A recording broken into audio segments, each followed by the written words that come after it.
and welcome to the Moonshots Podcast. It's episode 118. I'm your co-host, Mike Parsons, and I'm joined by Mr. Mark Pearson-Freeland. Good morning, Mark. Hey, good morning, Mike, and what an action-packed episode 118 we've got ahead for us today, right? I hope you're feeling a little bit growth mindset-y.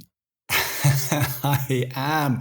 But just before we actually reveal to our listeners, Mike, what a fascinating process we've had throughout this entire leadership series so far. You know, we had Tom Brady to kick us off, the greatest of all time.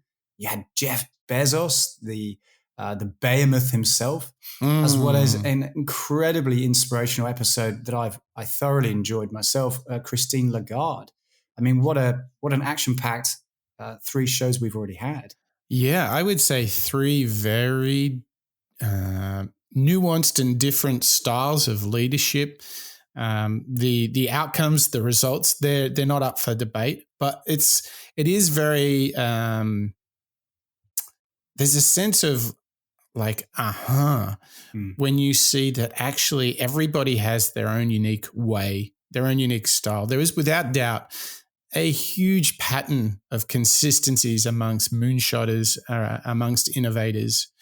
But despite all those similarities, there's still lots of room for your own flavor of being the best version of yourself. And boy, to round out the leadership series, Mark, have we got one today? We do. We have none other than Satya Nadella, the incredible, inspirational CEO of Microsoft, who's been CEO of Microsoft since 2014. And I mean, talk about a leader who has his own style, you know, just digging into the show today, Mike, the clips that we've got to listen to, it's clear that he's just a lovely chap. Well, you know, that's half the battle, don't you think? When you're looking for colleagues and teammates, just people that you could go grab a coffee with, have a beer.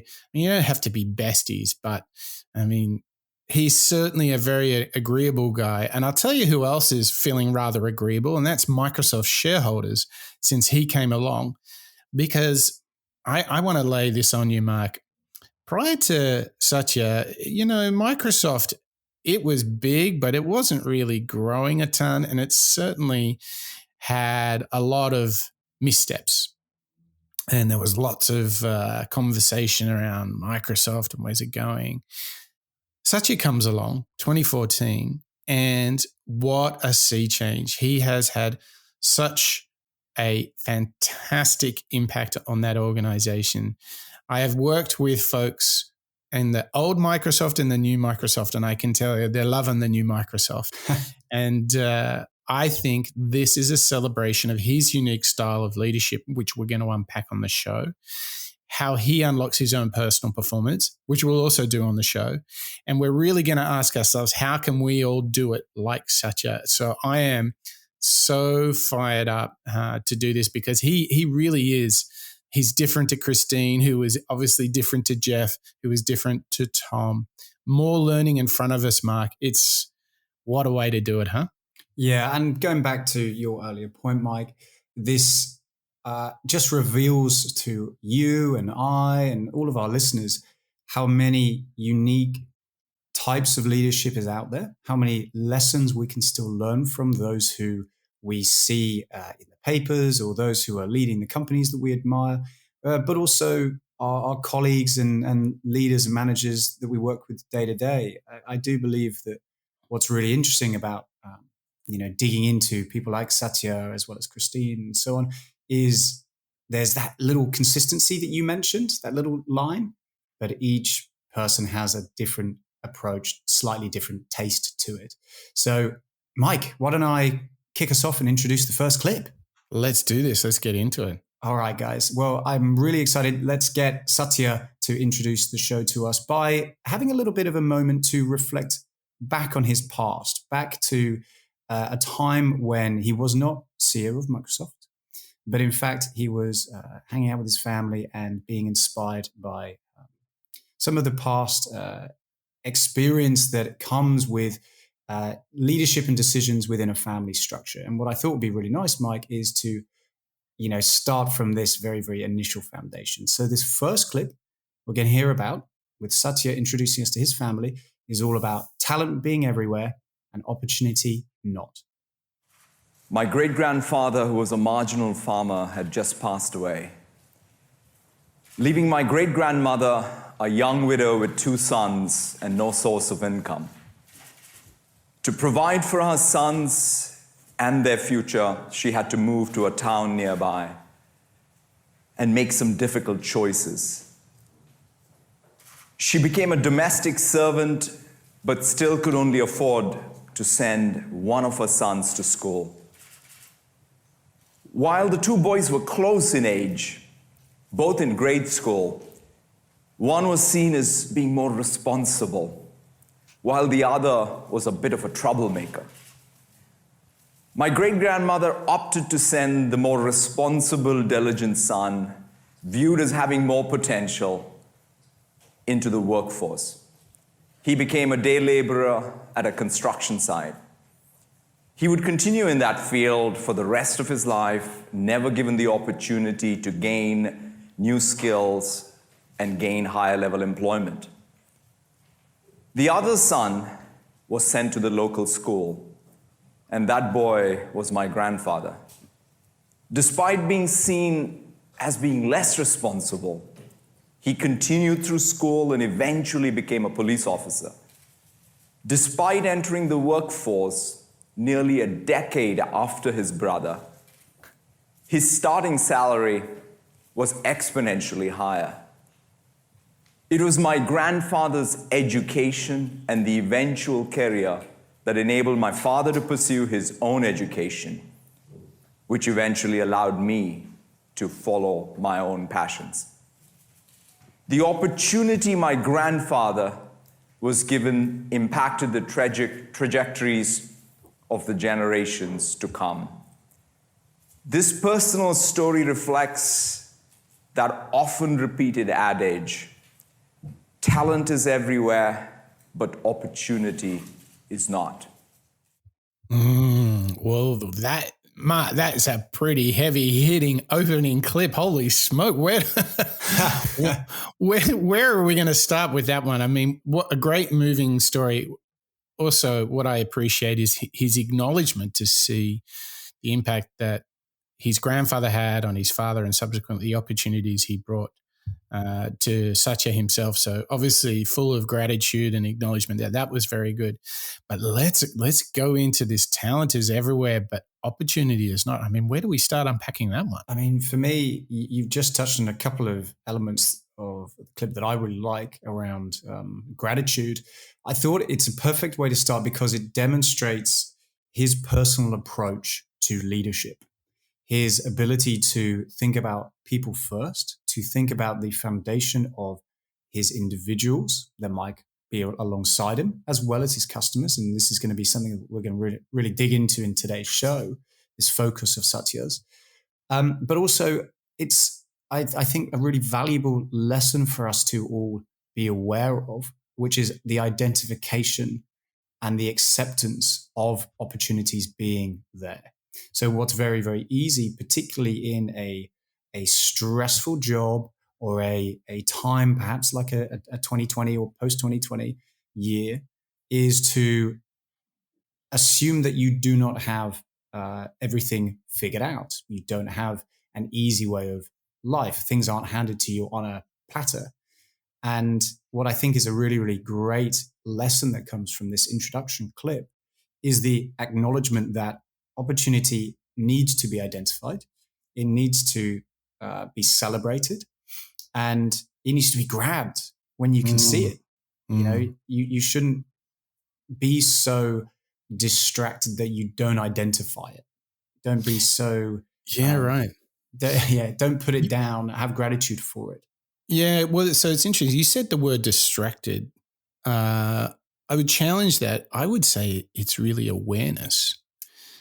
Because when you take this anecdote of these 2 sons, one of which was Satya's grandfather, one of them just kind of went into a job and stayed there for his whole life. The other, who was perceived as having less potential, who went to a supposedly perceived lesser school, sort of seized the day and made an opportunity of life. And I think it's the search, it's the awareness of the need to go out and find opportunity. It is the search for what's next and not just being sort of in that coma of just doing your thing and not challenging yourself, not asking yourself tough questions about who you want to be and where you want to go.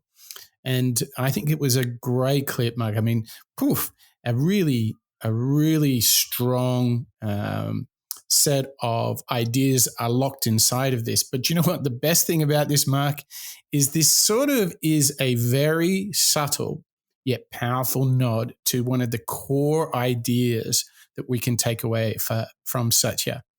Now, the way we're going to do the show today is we're going to have 3 really powerful ideas around our own personal performance, and then we're going to jump into the wider world and look at leadership and look at community and the ways we can work within them. And that's all thanks to Satya.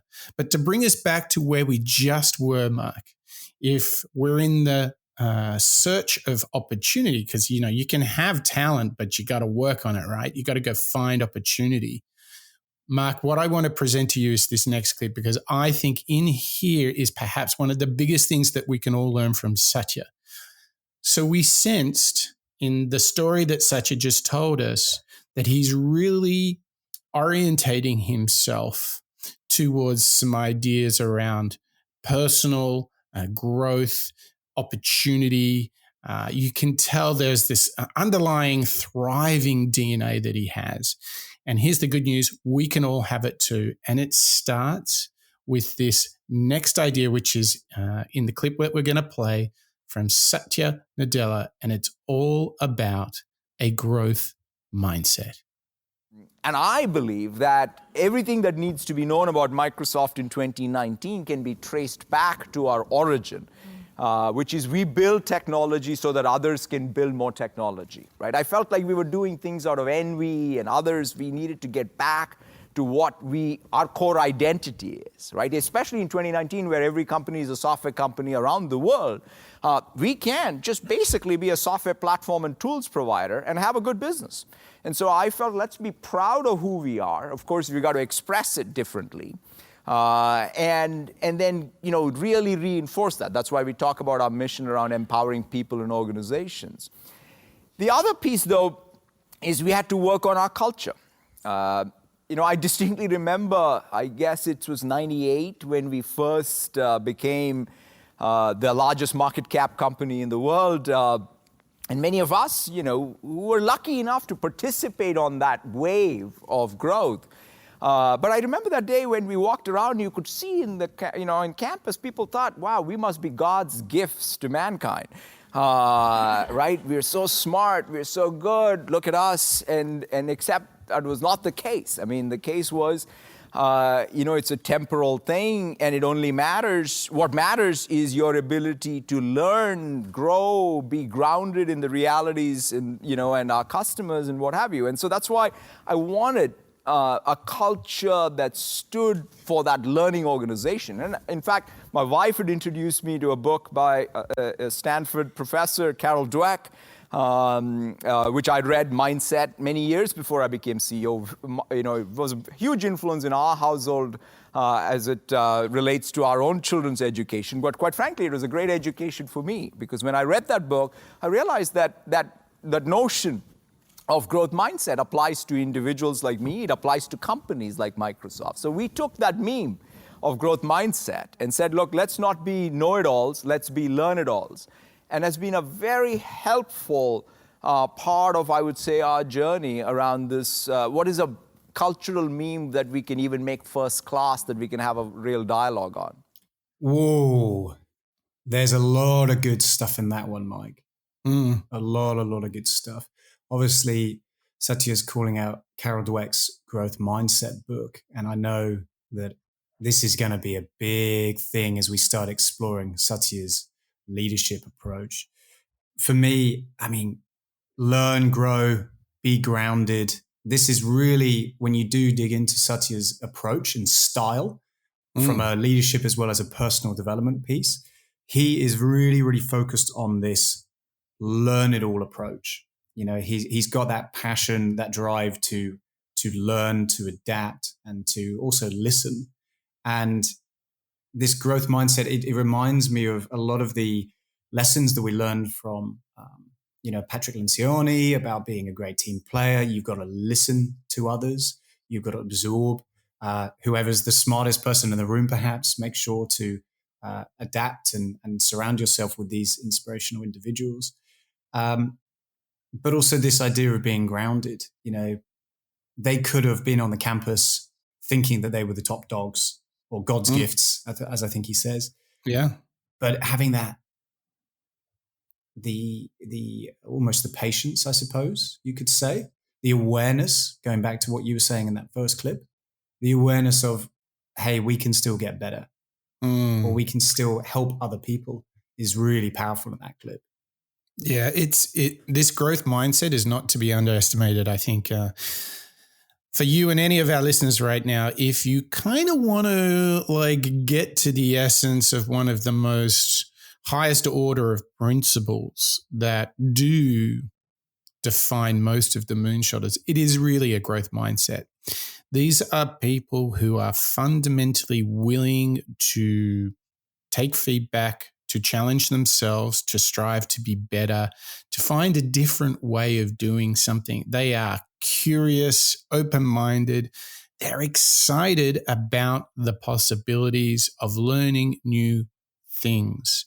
And I think the growth mindset, which really deserves its own show now that I think about it, Mark, the fact that we haven't done a show on Carol Dweck's work, bad on us. But hey, we're going to grow, we're going to learn, we're going to be grounded. I think that I want to unpick one part of that growth mindset. And, there's obviously the desire to learn, which we celebrate so much. I mean, we are learning out loud together in this very show. So learning has been this constant topic. And just as an exercise, if you think about Christine Lagarde, I mean, she is totally of a growth mindset, all right? She was backpacking around America. She was doing synchronized swimming during the teacher strike in Paris. I mean, she's totally open to the new, and she's willing to try a different thing. Would you agree? Well, and I'd take it one step further and say she had enough obstacles in the way that she could have given up. You know, the obstacles of being in a kind of all boys club, as well as being president of a pretty technical couple of businesses, to put it mildly. You know, there would have been a lot of those obstacles, and within a fixed mindset with that kind of static intelligence and ability to change, that's an obstacle that would have been a roadblock for some people. It would have, That's right. forced you down a path of an easier approach. Yes. But exactly, you're right. Christine went down a more of a growth mindset, and she persisted. She persisted in the face of that setback and made it work. And that's a pure demonstration of a growth mindset, isn't it? Yeah. So for me, we've touched on the learning aspect. Another part of it is the resilience aspect. So a growth mindset is like, I'm going to learn something new and I'm going to do the 10,000 hours. I am prepared to work at it. So I think those are some of the cornerstones. But actually, I think the interesting thing that he alluded to, but I'd love to dive into, is how you unlock this growth mindset. And I think it starts with questioning and challenging yourself. And,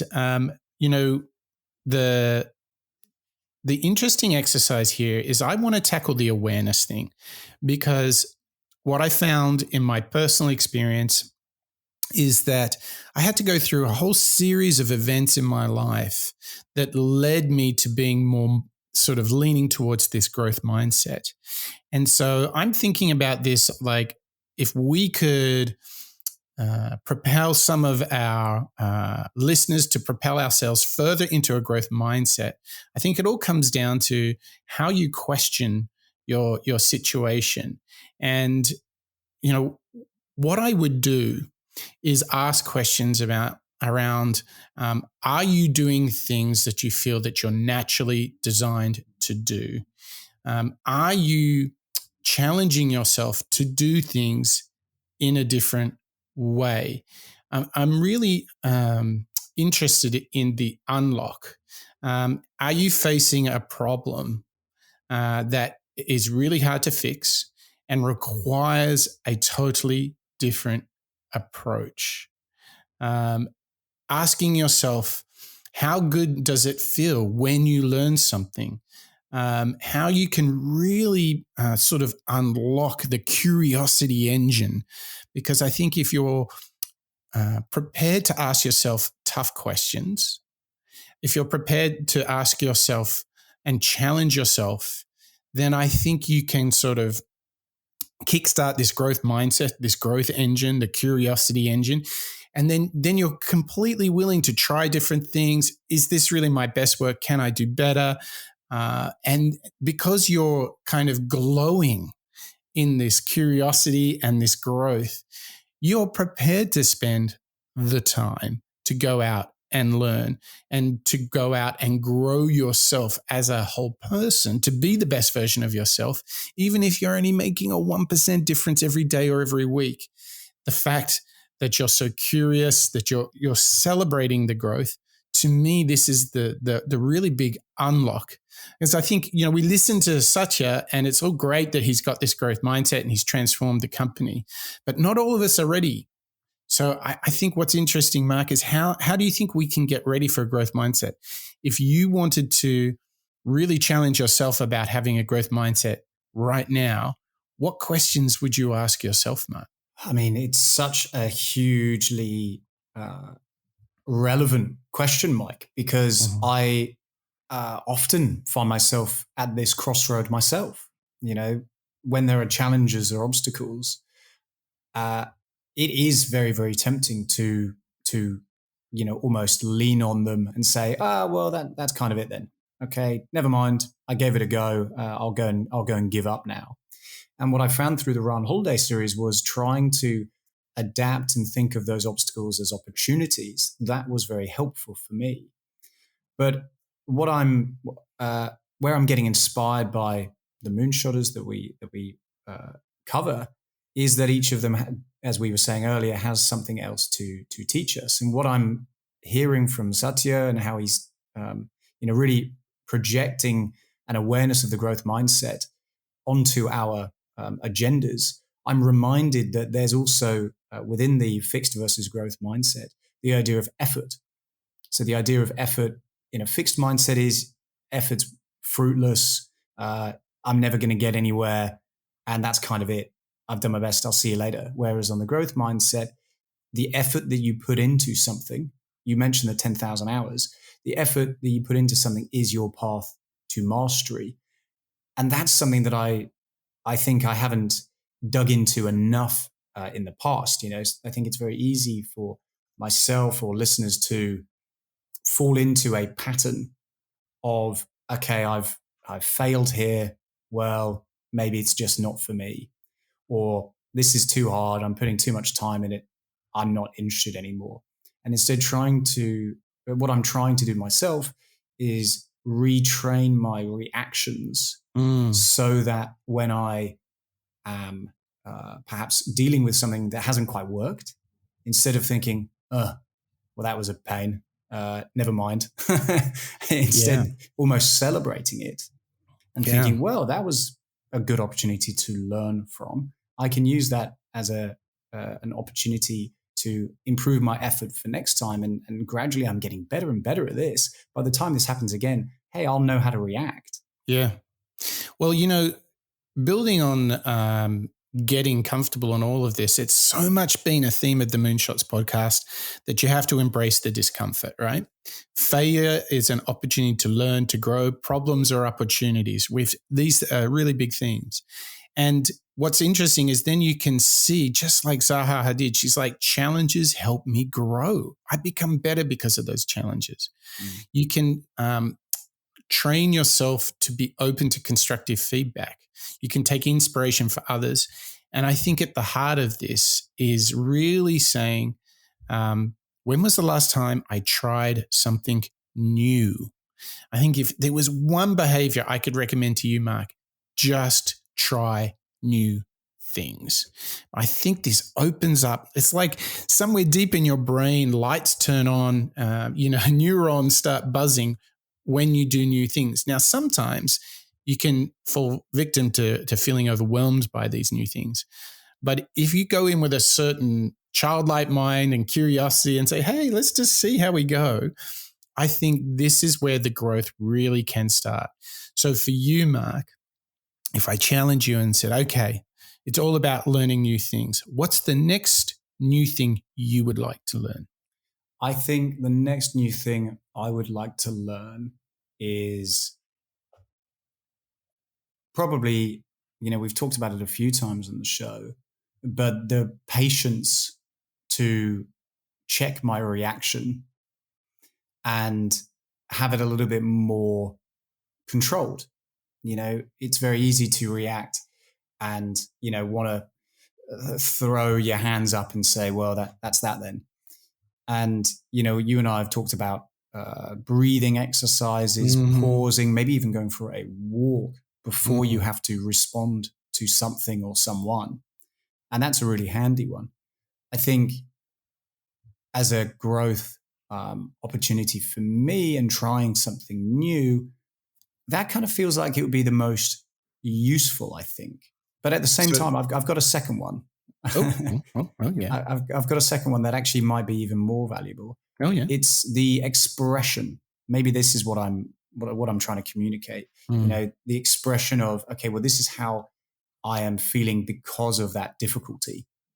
So, right, I've received it. Okay, yes, I can practice patience, but actually what I should really do is express why or explore why, or have the awareness to reflect and think, oh, this is why I'm reacting. How can I grow from here? Well, it's so interesting that you mentioned that, because it's all about being in control of how you perceive the world and how you react to the world, right? Exactly. It's how you, exactly. It's the awareness. It's the noticing. Yeah. Now, the great thing that you shared that, Mark, is that in our next series, which is going to be the Timeless Classics, we're going to go to Dale Carnegie, Stephen Covey, and Eckhart Tolle, of which two of those guys, their work deals specifically how you can be present, how you can be in control of the way you perceive the world, the way you react to it. Because listen, everyone right now listening to the show, listening to you share that, which was really, really just perfect, because I think we all have had to come to terms with that over the last year or two. This is the secret to going out and doing something new. It is going to get a bit wobbly, challenging, unexpected things. Things won't go as planned, and getting comfortable with the unexpected, embracing the discomfort itself is an essential thing to doing great things in the world, to having impact, because it ain't easy. So to thread this all together, what we are learning from Satya is that this growth mindset is paramount, because in that you are constantly learning. You're saying, hey, challenges help me grow. This is a feedback. Great. Didn't do it well. No problem. I can do it better today. So this is really good stuff. We are getting into the really core stuff, the stuff that goes on in our minds and our bodies as we go on to do things that are daring, that are bold and ambitious. And Satya is paving the way. And the next thought he's got for us is really focusing on your own behaviors. So the mindset is, if you will, that's of the things we think and how we perceive the events. Well, look at this. This next clip from Satya Nadella is all about how we lead by example. You want to set this culture of a growth mindset where people can take risks and make mistakes and learn from them, and you want to walk the walk. When have you had to lead by example on this front? Well, I mean, every day I would say, but I would, in some sense, the decision one makes for me, the ability to sort of take diversity and inclusion. Saying the words, saying we're going to make progress is one thing, and then to recognize that progress has to be something that really has to come from one's own first change in behavior, right? And take the everyday experience of the senior leadership team meeting itself. It's an interesting thing. Every time I question myself on everything that we talk about as what we espouse that is more broadly applicable across the company, how much of it is represented in the behaviors, starting with me, of our own senior leadership team? Mm-hmm. We have some very, very amazing women who are part of our leadership team. Are they participating like anybody else? And in fact, am I allowing for them to be able to really make sure that we are listening to them, they are able to feel like they're driving the company?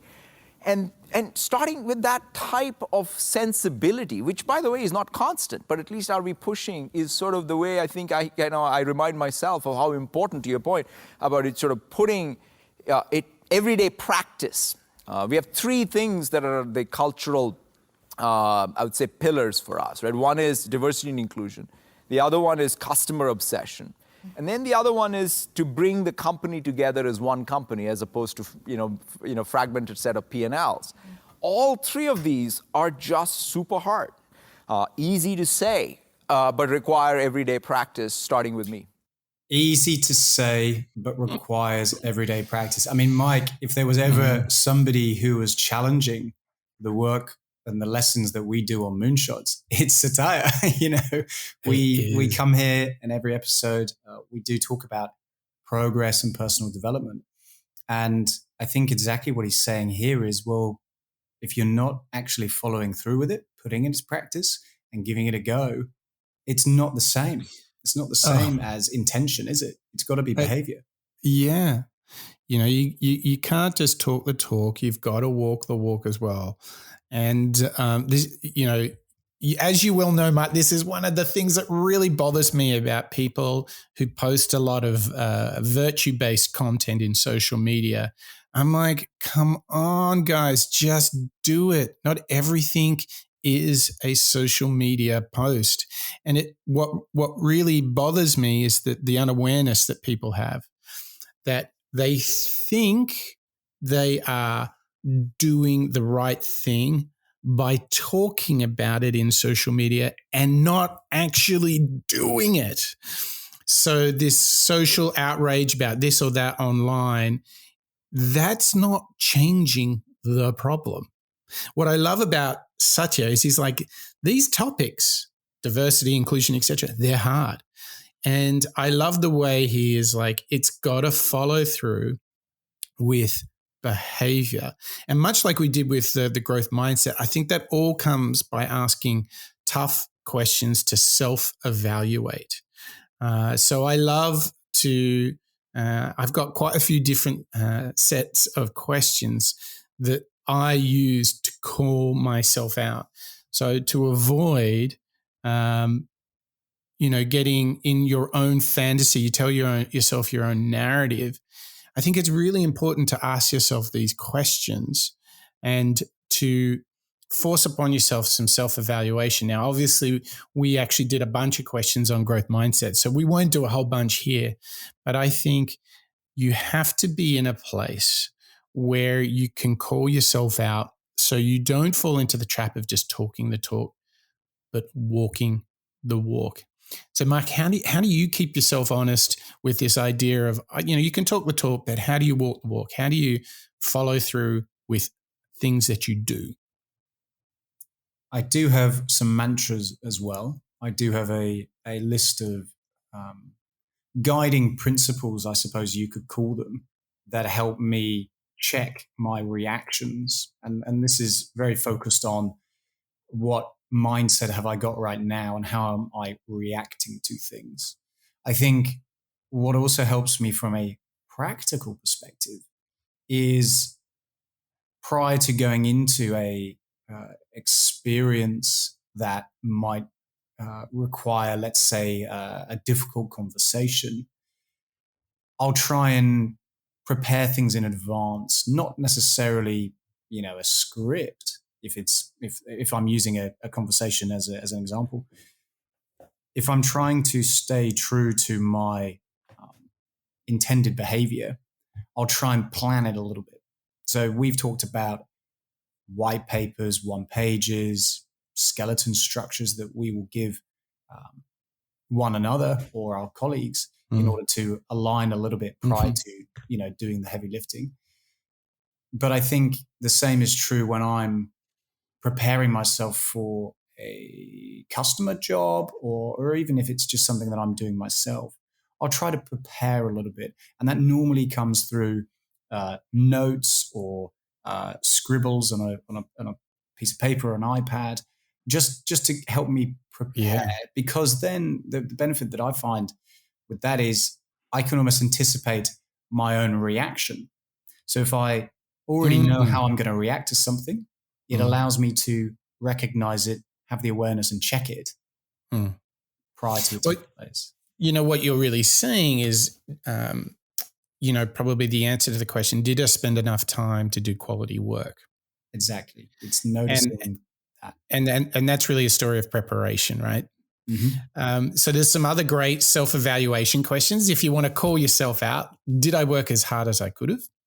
Did I maintain the standards I have set for myself? Did I ask for help when help was needed? Did I use the resources around me? There's a number of great growth mindset questions you can challenge yourself with. And you can really use those in a journaling form or in conversation with others to call yourself out so you can not only talk the talk, but walk the walk. And everything that we've discussed today really brings us to this point in time where we have to be at our best every single day. And, with Tom Brady, we saw lots of conditions that he sets to be the best he can be on the field.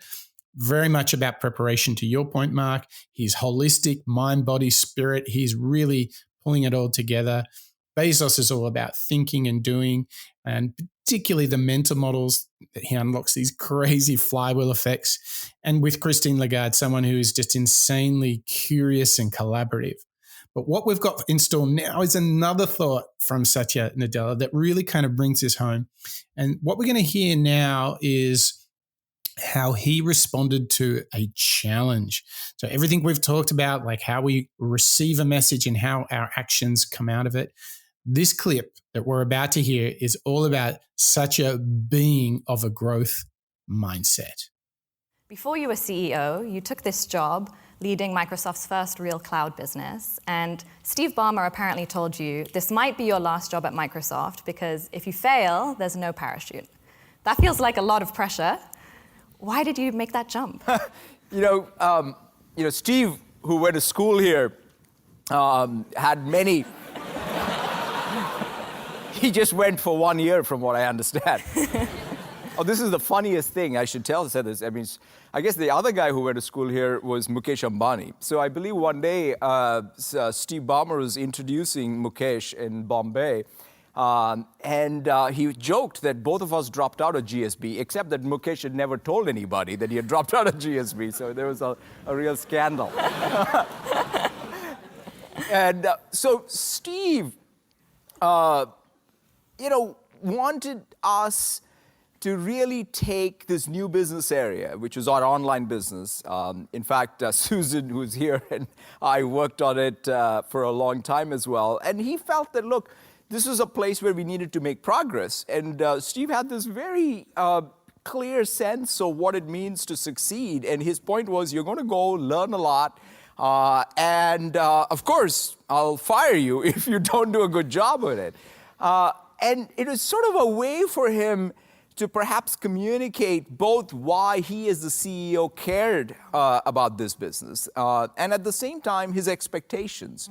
But I must say that particular tour of duty has been the most influential in how I've sort of thought about whether it's distributed computing at its core, whether it's the economic models that are going to be emergent. And that has been very, very helpful. Doing different things inside the company has helped me grow to run the company eventually. So, I actually appreciate Steve both giving me that opportunity and, more importantly, giving me the message that, look, at the end of the day, it's performance that matters. Very good. I mean, what's fun or perhaps revealing about that particular clip, again, it's a demonstration of a growth mindset, Mike, because he calls out this idea of expectations from others and perhaps even the idea of criticism. Receiving feedback and learning from it is another element of a growth mindset, isn't it? And this is a great call out from Satya where he was given one himself and it helped him drive for success. Mark, just to hear the sort of the laughter and the smile that he has when Steve Ballmer, not the most subtle of people, tells him this is probably going to be your last job. And he's like giggling at the delight of it and was willing to take it on, no problem. I just want you to imagine, you and all our listeners, that somebody comes to you, your boss, and says, hey, I got a new job for you.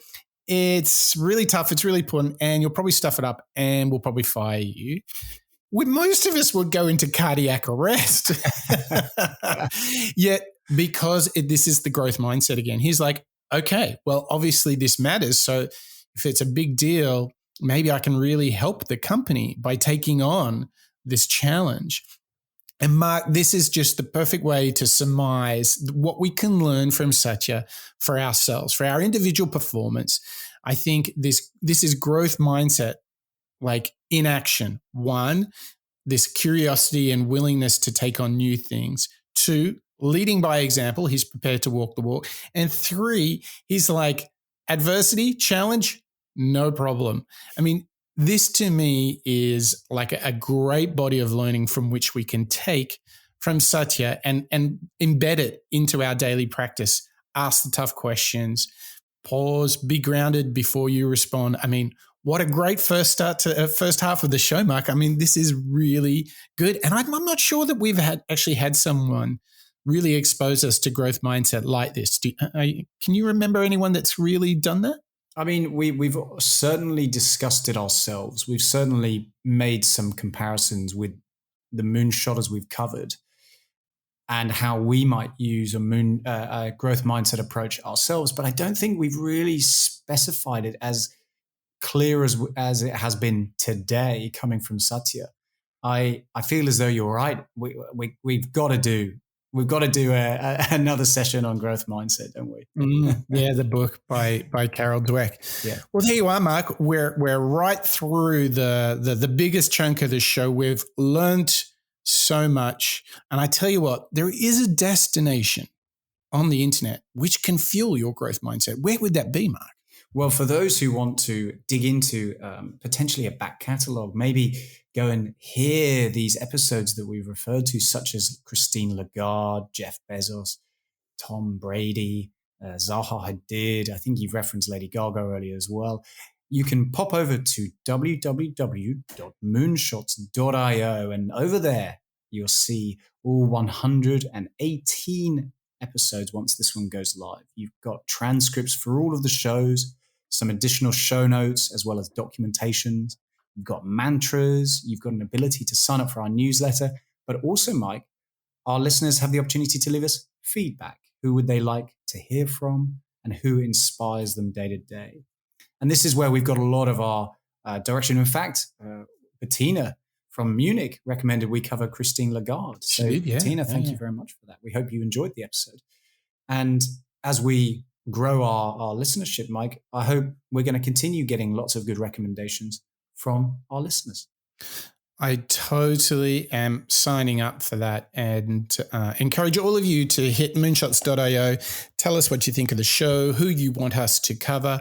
And if you are listening in your wonderful podcasting app right now, if you've got a moment, we would dearly appreciate a rating, a review. Share this with a friend that you think might benefit from a little bit of a turbo boost on their growth mindset, because that's how, by sharing the show, that's how people find out about the show. That's how we grow. That's how we have the opportunity to share with you all the lessons that we can learn by learning out loud together.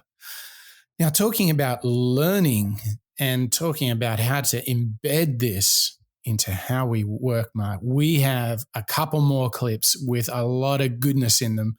Where should we start? Well, the next couple of clips we've got from Satya are now reflecting back on leadership, Mike, the pillars, the foundations that really have driven him in his roles within Microsoft. Because remember, he's been CEO since 2014, but he's also been in the business for far, far longer. And what's interesting is these lessons that he's learned along the way. So this first clip we're going to hear in this batch of lessons on leadership is going to be how empathy is a path to success. And we were the only children of our parents. So when we were both in our late 20s, when our first son was about to be born, we were very excited. The household was all about, my wife's an architect, and so she was practicing at that time. And so my only concern was, when will Anu go back to school? I would go back to work, and how are we going to think about the baby's daycare and what have you?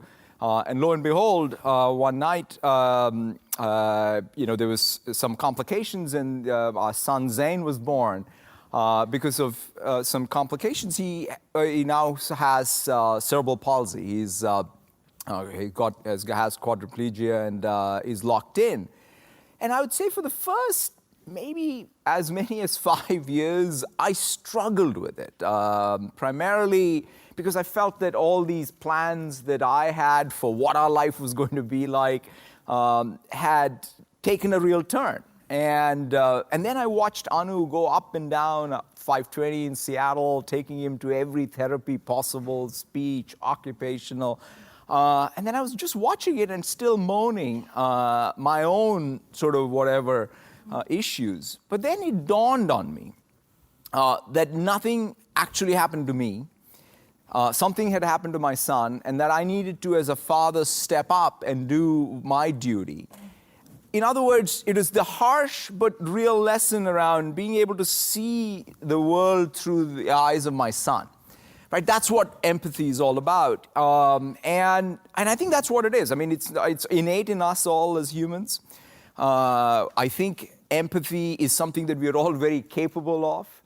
Life teaches us that. And in small ways and in tough ways. Like I remember even the last interview by the last interviewer when I was interviewing at Microsoft was also a life-changing moment for me.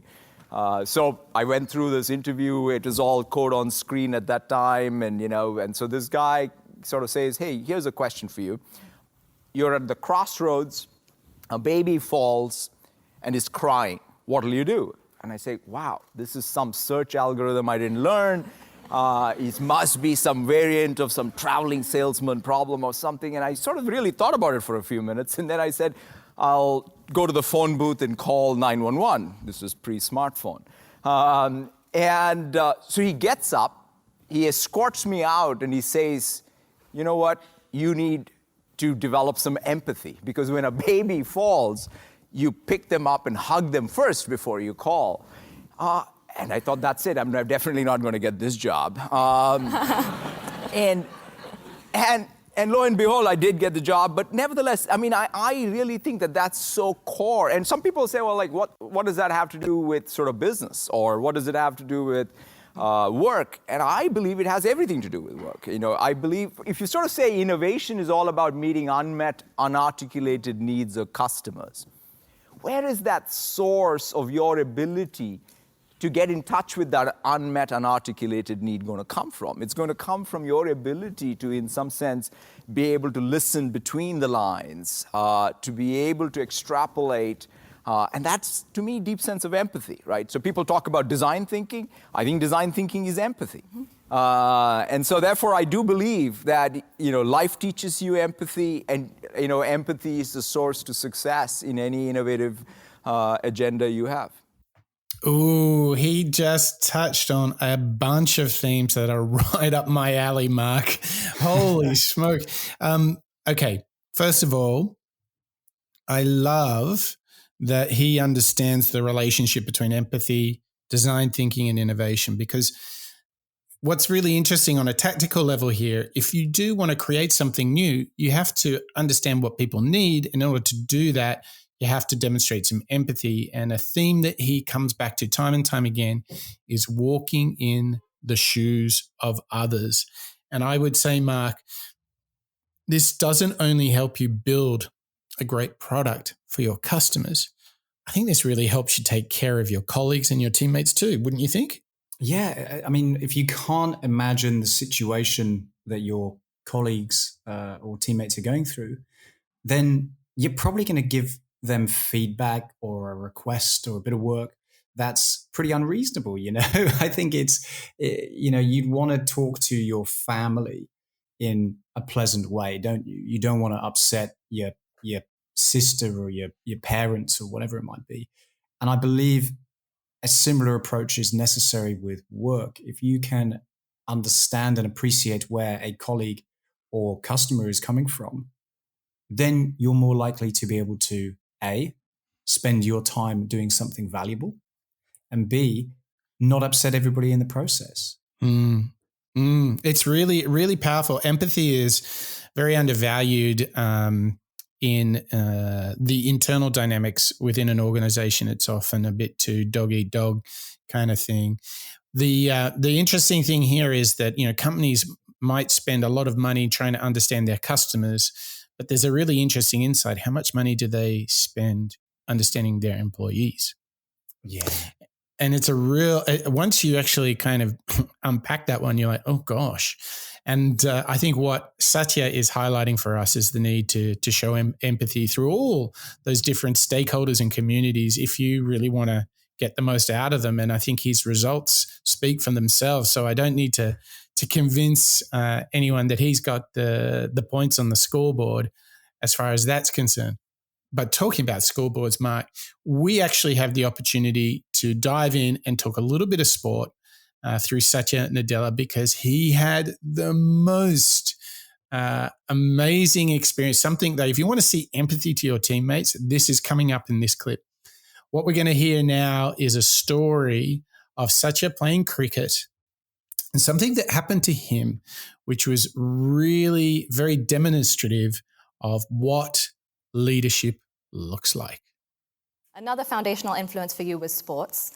Now, my fellow international classmates and I, we're mystified daily by American sports references. So we're very happy to talk about cricket. Yeah. You love cricket and you dreamt of playing professionally. What lessons did you take from the pitch? Well, I mean, all of us who are South Asian are obsessed with that sport. And, it's sort of... in fact, that's right. I mean, that was what I was pretty much all bound up in all through my high school, into college. And, when I look back, I think all sport teaches you a lot. And especially, at least, I feel team sport, I think, has a huge impact on how you think about leadership. I'll never forget this one particular incident that I've, I think, subsequently written about. There was this guy who was my school captain who went on to do pretty well in the context of Indian cricket. I was bowling trash that day, and he took over from me, got a wicket, which is a breakthrough, but then he gave me the ball back, and then I went on to have perhaps the best bowling spell I've ever had in my life. And I've always reflected as to why did he do that? And then, in fact, much later on in life, I went back and asked him even. And so at least the way I surmise it was a leadership decision he made of saying, look, I recognize that he had recognized the importance of not breaking my confidence. And I said, look, well, that's a pretty enlightened decision for a high school leader, captain of a cricket team to make. And a lot of leadership lessons is that, right? Which is you got to make hard calls on, say, performance. But also, you got to be able to sort of understand that you need your team, and it's not like everybody's going to have a good day all the time. And that subtle distinction and that judgment, right, which is one of the things that I feel, which is the most understated part of leadership, is judgment. And it's so important. And that judgment comes by you exercising this muscle around passing judgment and learning from it. And I thought that's one of the lessons I learned. He was building your confidence in That's a way right. by making you. That's right. Judgment being key and coming from passing judgment. I mean, that's something to dig into, Mike. But before we do, the recognition of not breaking your teammates or your colleagues' confidence. I mean, that story, like you say, is a wonderful little narrative from Satya. And I can understand and take something from that, which is when a colleague or an individual that you're collaborating with gives you that an opportunity, much like some of the other clips we've heard today, make the most of it, be inspired by it, do your best work every day, no matter what that opportunity or that moment comes through.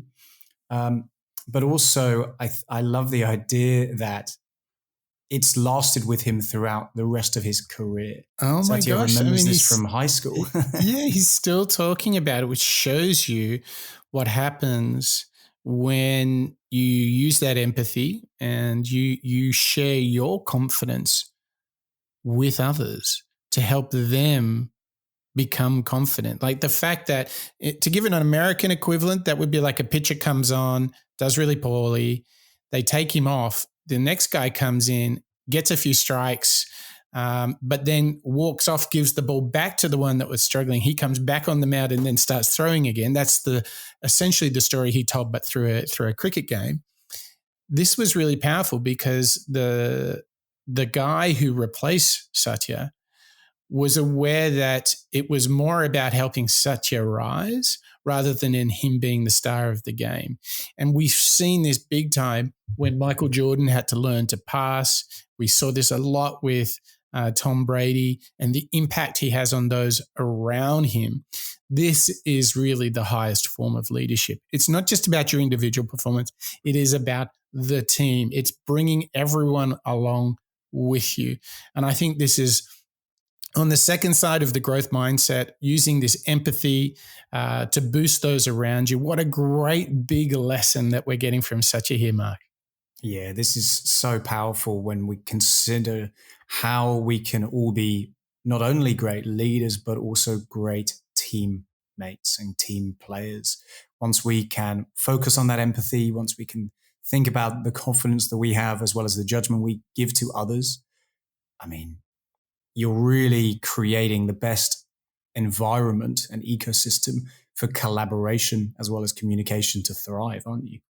You are. You're actually bringing everything together, and Satya's going to do that for us now because he's going to bring everything together, this thinking that he has shared with us over the last hour. He's going to bring it together in this last clip, which is really all about how you work with others. What advice would this Satya Nadella give that Satya Nadella 7 years ago? I mean, the thing that perhaps was the steepest learning curve for me as CEO was understanding what does it mean to have multiple constituents, right? I mean, people talk about, it's about customers, it's about employees, it's about investors, it's about other stakeholders. And today, of course, multi-stakeholder capitalism is the topic that everybody's talking about. But understanding what, as a CEO, what does that mean? How do you really grapple with it? And it can't be something that I'll divide my week into multiple stakeholders, right, in equal quantities. It's about harmonizing that into the core of your business model as well as your operations as a business. That's probably been the thing that I would say, having a framework for it. I feel fantastic about the work the entire team at Microsoft has done around it, right? Because you need to have a business model fundamentally where when you do well, the world around you is doing well. If that is broken, it's very hard to fix. Even if you have business performance, but if the world around you, because of your business performance, is not doing well, that's a social contract that you cannot be put back together. So I would say that's the advice I would give any CEO, is to ask, and is something that it's also got to be managed every day. It's not something you take for granted. Another final closing practical tip from Satya to bring it all around for us, Mike.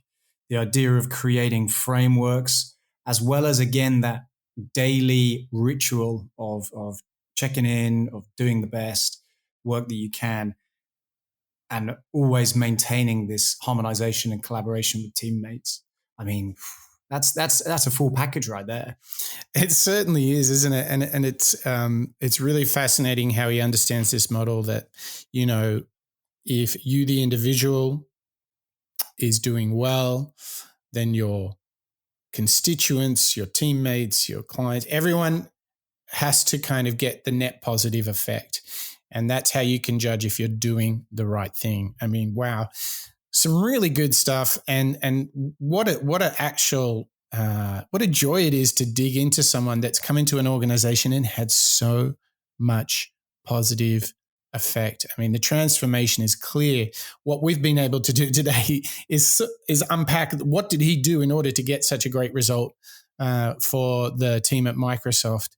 And boy, he brought some unique flavors. Which is the long-lasting flavor for you, Mark? Which thought do you take away the strongest? I've always had a desire to dig in deep into the empathy piece. And I know some of our other moonshotters have, as well as our other leaders that we've covered in this series, are customer as well as employee focused. But I mean, Mike, we've got to revisit growth mindset. We have to do the Carol Dweck book, don't we? It's pretty powerful stuff, isn't it? Yeah, we've got to do it. I mean, we can clearly learn so much practical tips there around our emotional mindsets as well as our physical reactions to things. So I think that, that's got to be Satya's recommendation on having a growth mindset has to be the one. Totally. Well, Mark, thank you to you for helping me discover, to learn and get a bit more deeper into the growth mindset. And thank you to you, all of the moonshotters who are literally in all four corners of the planet. I mean, we were talking recently about, Lithuania and Bulgaria and all the new listeners that have joined us from those countries. Well, Estonia has said, we're in here too. So it's wonderful to welcome all our listeners from Estonia, the Philippines as well. It is so, so wonderful to see people really from all four corners of the planet learning out loud together, all of us trying to be the very best version of ourselves. And boy, today did we get a dose of self-improvement with Satya Nadella, the CEO of Microsoft. This man's impact cannot be understated. He has shifted a company that was struggling, certainly not on fire, to becoming a powerhouse in the cloud. If you want to measure that impact, when he joined, the company was valued at $300 billion. It is now worth $1.75 trillion. So how did he do that? Well, it was a mindset. It was a growth mindset. And that starts with embracing something new. This starts with leading by example. If you want to talk the talk, you need to walk the walk. And talking about walking, it's all about walking in the shoes of others, because empathy is what it takes to unlock the potential of the people around you. And when you're feeling confident, what is so damn important is that you give your confidence to others, that you rise the tide for them so all the boats can sail. And this will result in you finding harmony within yourself, to be confident, to be the best version of yourself. But you will also find harmony for those around you as well. And if you do that well, one thing for sure, you can make sure that the world around you does well as well. All right, that was Satya Nadella, and this is the Moonshots Podcast. That's a wrap.